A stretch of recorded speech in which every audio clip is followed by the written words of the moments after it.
بسم اللہ الرحمن الرحیم۔ السلام علیکم ورحمۃ اللہ وبرکاتہ۔ اللہ پاک کے نام سے شروع جو دلوں کے راز بخوبی جانتا ہے۔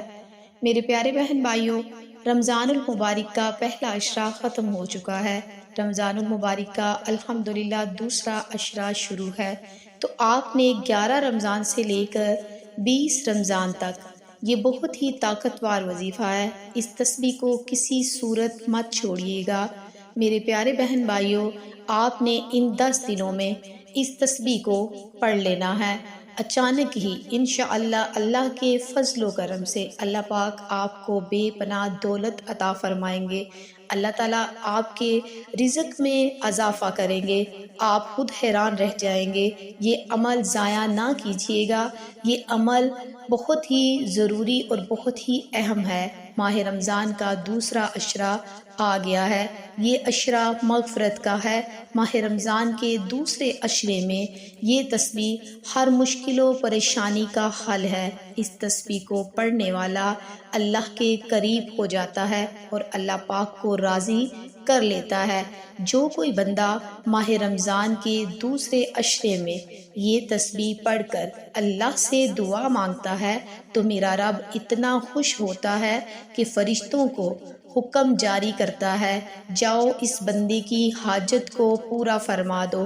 اللہ پاک کا فرمان ہے، وہ لوگ ہیں کہ جب اللہ کا ذکر کیا جاتا ہے تو ان کے دل ڈرنے لگتے ہیں، اور جو مصیبتیں انہیں پہنچتی ہیں ان پر صبر کرتے ہیں، اور جو کچھ ہم نے انہیں عطا فرمایا اس میں سے خرچ کرتے ہیں۔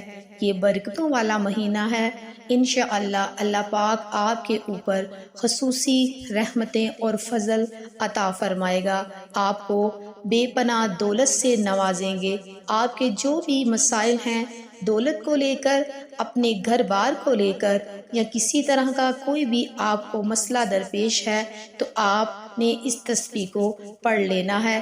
انشاءاللہ اللہ کے فضل و کرم سے آپ اللہ کے حضور اپنے جس مقصد کے لیے بھی دعا کریں گے، اللہ تعالیٰ آپ کے اس مقصد کو ضرور پورا کریں گے۔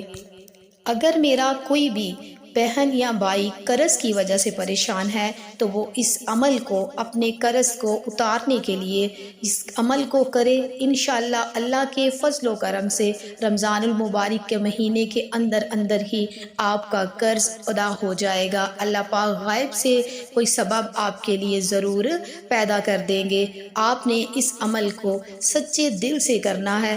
انشاءاللہ آپ کو ضرور اس سے فائدہ حاصل ہوگا۔ آپ نے اپنی اولاد کی شادی کے لیے اگر اس عمل کو کرنا ہے، آپ بیماری میں مبتلا ہو چکے ہو، آپ اچھے سے اچھے اگر ڈاکٹروں سے بھی چیک اپ کرواتے ہو تو آپ کو شفا نہیں مل رہی، تو آپ اس عمل کو کر لیجئے۔ انشاءاللہ اس سے بھی آپ کو اللہ پاک بہت جلد صحت یابی نصیب عطا فرمائیں گے۔ اور جو کوئی میرا بہن بھائی دولت رزق کی وجہ سے پریشان ہے تو وہ اس عمل کو کرے۔ انشاءاللہ اللہ پاک اپنے غیبی خزانوں سے آپ کو دولت سے نوازیں گے۔ اللہ پاک کے خزانوں میں کمی نہیں ہے۔ اللہ پاک جس کو چاہے دولت سے نوازے، اللہ پاک جس کو چاہے بے پناہ رحمتیں اور برکتوں سے نوازے۔ اللہ پاک سے کوئی پوچھنے والا نہیں ہے۔ آپ یقین کے ساتھ اس عمل کو کر لیجئے گا۔ انشاءاللہ اللہ پاک کے حکم سے آپ کو اللہ پاک اتنی دولت عطا فرمائیں گے کہ آپ خود ہی حیران رہ جاؤ گے۔ اللہ پاک آپ کو اتنا رزق حلال عطا فرمائیں گے کہ آپ دوسروں میں تقسیم کرتے پھرو گے۔ جب آپ اس عمل کو کرو گے تو پھر اس کی برکتیں آپ خود ہی دیکھ لیجئے گا۔ اور دوسرا عشرہ مغفرت کا عشرہ ہے۔ آپ اس دعا کو بھی لازمی پڑھتے رہا کریے گا۔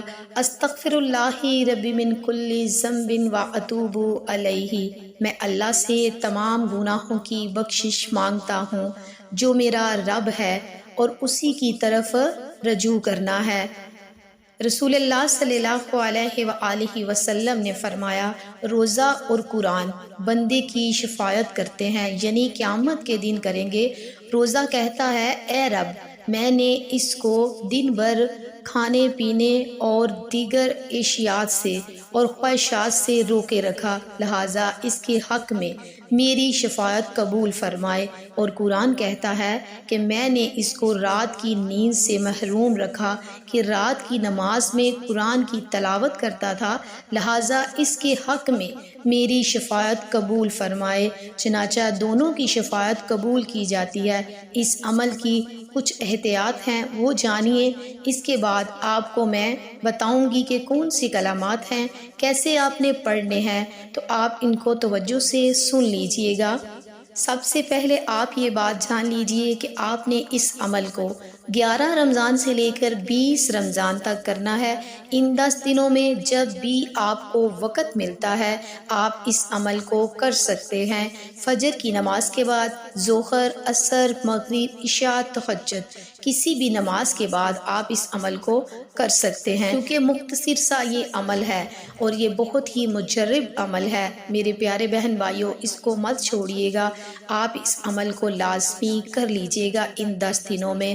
اس میں کوئی بھی پابندی نہیں، وقت کی کوئی قید نہیں، آپ نے بس اس عمل کو کسی بھی ٹائم کر لینا ہے۔ عمل کو کرتے وقت آپ نے پورے یقین کے ساتھ اور توجہ کے ساتھ اس عمل کو کرنا ہے، خاموشی میں کرنا ہے۔ جب کوئی عمل خاموشی میں کیا جاتا ہے تو وہ اچھے سے ہوتا ہے۔ جب کوئی کام آپ شور میں کرتے ہو، یہ وظیفہ اگر آپ شور میں کرو گے تو آپ کے ذہن میں طرح طرح کی آوازیں آنے لگیں گی، آپ بھٹکتے ہیں، پھر توجہ بھی کم ہو جاتی ہے۔ جب توجہ کم ہوگی تو پھر یقین بھی کم بڑھ جائے گا۔ جب آپ یقین کم ہوتا ہے تو پھر عمل اثر نہیں کرتا۔ تو اس لیے اپنی پوری توجہ کے ساتھ، یقین کے ساتھ اس عمل کو کرنا ہے۔ اس عمل کو مرد، عورت، بچہ، بوڑھا، گھر کا کوئی بھی فرد کر سکتا ہے، اس میں کوئی پابندی نہیں ہے۔ عورتیں اس کو اپنے خاص ایام میں بھی کر سکتی ہیں، اس میں بھی کوئی پابندی نہیں ہے، اور اس عمل کو کہیں بھی آپ بیٹھ کر کر سکتے ہیں، لیکن کوشش کریں پاک صاف جگہ ہو۔ آپ چاہے نماز پر بیٹھ کر بھی اس عمل کو کر سکتے ہیں، رات کو سوتے وقت اپنے بستر پر بیٹھ کر بھی آپ اس عمل کو کر سکتے ہیں۔ کیونکہ میرے پیارے بہن بھائیوں، بات ہوتی ہے نیت کی۔ اللہ پاک انسان کی نیت کو دیکھتے ہیں کہ یہ کیسے پڑھ رہا ہے۔ اور میرے پیارے بہن بھائیوں، اگر آپ پہلے سے کوئی بھی وظیفہ، کوئی بھی عمل آپ کرتے ہو تو اس کے بعد بھی آپ اس عمل کو، اس وظیفے کو کر سکتے ہیں، اس میں بھی کسی طرح کی بھی کوئی پابندی نہیں ہے۔ اگر آپ کے ذہن میں یہ وہم ہو، یہ شک ہو، تو اس کو نکال دیجئے گا۔ آپ کسی بھی ٹائم، کسی بھی وقت اپنے اس وظیفے، اس عمل کے بعد اس عمل کو بھی کر سکتے ہیں۔ سب سے پہلے آپ صلی اللہ علیہ وآلہ وسلم کی ذات اقدس پر آپ نے 11 مرتبہ درود پاک پڑھ لینا ہے۔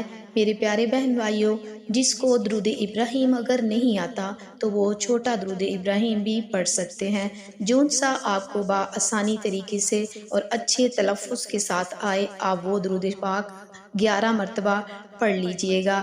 اس کے بعد آپ تسبیح کا طریقہ کار جان لیجئے کہ آپ نے تسبیح کس طریقے سے پڑھنی ہے۔ بے شک آپ تسبیح لے لیں 100 دانوں والی، آپ اس کے اوپر پڑھ لیں۔ اگر آپ کے پاس تسبیح نہیں بھی تو آپ اپنے ہاتھوں کی انگلیوں پر بھی شمار کر سکتے ہیں، اس میں بھی کوئی پابندی نہیں ہے۔ جیسا کہ میں نے آپ سے پہلے بھی کہا کہ اللہ پاک انسان کی نیت کو دیکھتے ہیں کہ یہ کس طریقے سے پڑھ رہا ہے۔ یہ نہیں دیکھا جاتا کہ آپ تسبیح میں پڑھ رہے ہو یا ہاتھوں کی انگلیوں پر۔ تو آپ نے تسبیح اور یہ کلمات کون سے ہیں جو آپ نے پڑھنے ہیں؟ لا الہ الا اللہ یا وہاب، لا الہ الا اللہ یا وہاب، اللہ پاک کا یہ اسم ملا کر آپ نے پڑھنا ہے افضل ذکر کے ساتھ، لا الہ الا اللہ یا وہاب۔ ان کی اتنی فضیلت ہے کہ آپ سوچ بھی نہیں سکتے۔ جب آپ اس عمل کو کرو گے آپ خود دیکھیں گے انشاءاللہ اللہ آپ پر اپنی کتنی رحمتیں اور برکتیں نازل عطا فرمائیں گے۔ اور اس کے علاوہ ترازو کے اگر 2 پلڑے ہیں ایک میں پوری کائنات پوری دنیا رکھ دی جائے اور دوسرے پلڑے میں صرف ایک کلمہ رکھ دیا جائے تو کلمے والا پلڑا باری ہو جائے گا۔ اس کی اتنی طاقت اور فضیلت ہے۔ اور ساتھ اپنے یا وہابو ملا کر پڑھنا ہے۔ یا وہابو اللہ پاک کا اسم مبارک ہے، تو اللہ پاک بہت خوش ہوتے ہیں، پھر اس انسان کو نوازتے ہیں۔ یا وہابو اس کا مطلب ہے سب کچھ نوازنے والا۔ انشاءاللہ اللہ پاک آپ کو اتنی دولت سے نوازیں گے، آپ حیران رہ جائیں گے۔ آپ نے صرف اس کو 100 مرتبہ پڑھنا ہے، لا الہ الا اللہ یا وہابو، یہ ایک بار شمار ہو گیا۔ پھر آپ نے لا الہ الا اللہ، یہ دوسری مرتبہ شمار ہو گیا۔ اسی طرح سے آپ نے 100 دانوں والی تسبیح کے اوپر 100 مرتبہ پڑھنا ہے۔ اس کے بعد آپ نے سچے دل سے اللہ اکبر کا ذکر کرنا ہے۔ بے شک اللہ پاک سب سے بڑا ہے، اللہ پاک کی ذات ہی ہے جو ہمیں سب کچھ نوازتی ہے۔ آپ نے چلتے پھرتے اٹھتے بیٹھتے ہر مسلمان میرے پیارے بہن بھائیوں اللہ کا یہ ذکر آپ کو کرتے رہنا چاہیے، لیکن یہ بھی وظیفے کا ایک حصہ ہے۔ آپ نے ایک بات لازمی یاد رکھنی ہے کہ وظیفے کو آپ نے پورے یقین کے ساتھ کرنا ہے۔ انشاءاللہ اللہ کے فضل و کرم سے میرا جو بھی بہن بھائی اس عمل کو کرے گا، اللہ اس کو اس کے ہر مقصد میں کامیابی عطا فرمائیں گے۔ اور آپ نے آخر پر پھر 11 مرتبہ درود پاک پڑھ لینا ہے، اور پڑھ کے اللہ کے حضور آپ نے دعا کرنی ہے، اے اللہ پاک مجھے اپنی رحمت اور اپنی فضل سے سب کچھ عطا فرما۔ اے اللہ پاک مجھے بے پناہ دولت سے نواز دے جس سے میری زندگی میں آسانیاں آ سکیں۔ اے اللہ مجھے اتنی دولت سے نواز دے کہ میں تیری راہ میں خرچ کر سکوں، میں تیری راہ میں دوسروں کے لیے مدد کر سکوں۔ اسی طرح آپ نے اچھی طرح اللہ پاک سے اپنے حق میں دعائیں مانگنی ہیں۔ اس کے بعد آپ کو اجازت عام ہے، کوئی بھی میرا بہن بھائی بیٹی اس وظیفے کو کر سکتی ہے۔ آپ اس عمل کو دوسروں کے ساتھ بھی ضرور شیئر کیجیے گا۔ اچھی بات دوسروں تک شیئر کرنا بھی صدقہ جاریہ ہے، کیونکہ اگر ہم دوسروں کے لیے آسانیاں پیدا کرتے ہیں تو اللہ پاک پہلے ہمارے لیے آسانیاں پیدا کرتے ہیں۔ اللہ سے دعا ہے اللہ پاک میرا سنانا اور آپ لوگوں کا سننا اپنی بارگاہ میں قبول کرے۔ انشاءاللہ ویڈیو اچھی لگے تو اس کو لائک کریں، چینل کو سبسکرائب کریں اور صدقہ جاریہ کی نیت سے دوسروں کے ساتھ شیئر کریں۔ جزاک اللہ خیرہ۔